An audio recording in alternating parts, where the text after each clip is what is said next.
He's got an amazing testimony. He just wants to share. He's going to give us the cliff notes on it in a couple of minutes, but he's going to share this. I'll give that a try here.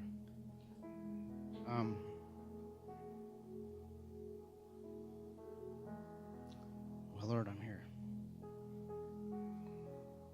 Can I just ask a quick question real quick? Who here has seen a miracle? A physical miracle? Any of you that don't have your hands up? You're seeing one right now.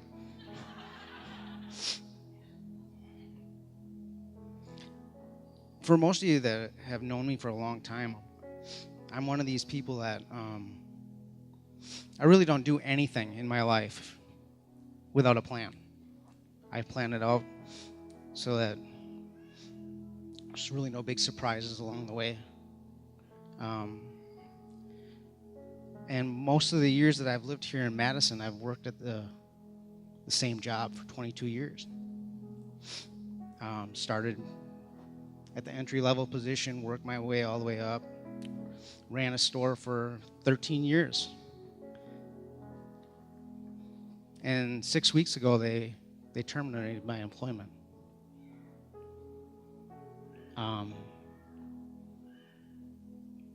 Which could be a really scary position for me if you really, really, truly knew who I was. But something strange has been happening.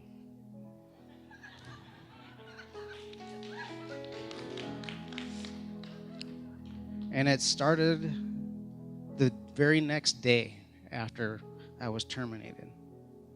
I wasn't freaked out. I mean, not even a little bit.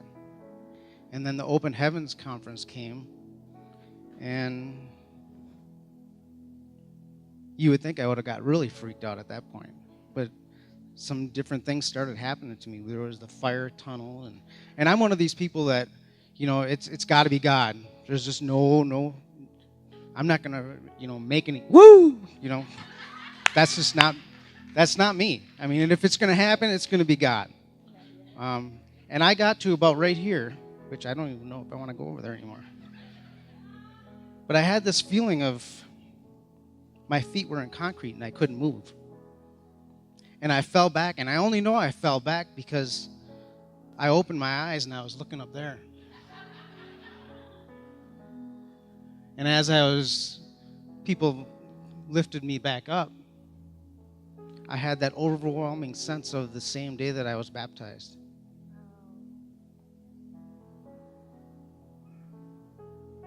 And then the next couple of days, somebody said I was going to have a dream. Oh, thanks for that. And I did, and that dream is a whole different testimony in itself. But I remembered a quote from history of Admiral Yamamoto.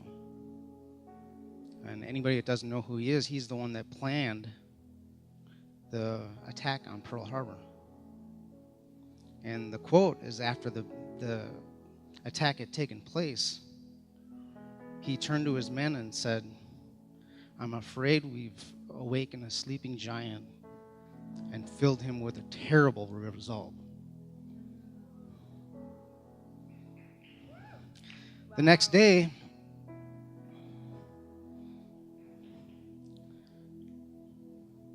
I kept hearing the words, "Help feed my sheep."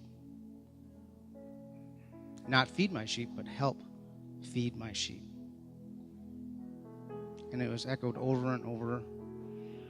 And there was some other stuff there that I shared with Steve a little bit. But the big picture in all this is it's been 6 weeks, and I have no job. At this point, there's no way of paying the bills.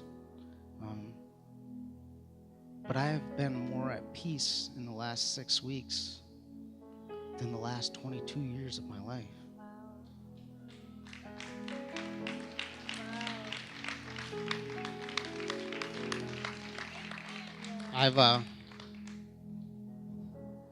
It's sad to say this, but I've probably been a better husband, a better father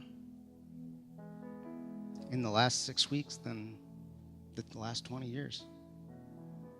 Well, actually, not 20 years because Dawn and I haven't been together that long. But when we got together, she had 4 children, and I took 4 kids on all at once. And if you don't think God has a sense of humor, I got some stories to tell you. Um, but that's just where I'm at right now. I mean, for me to actually be telling the story to here, I mean, I'm not all weak in the knees. It's just, it took a leap of faith just to get up here, but now I'm up here. I could go on for the next hour telling you different stories about things that God has done that are unexplainable. They are truly unexplainable. And Father, I just thank you. I thank you for being who you are. Here I am, Lord. Here I am, Lord. We love you.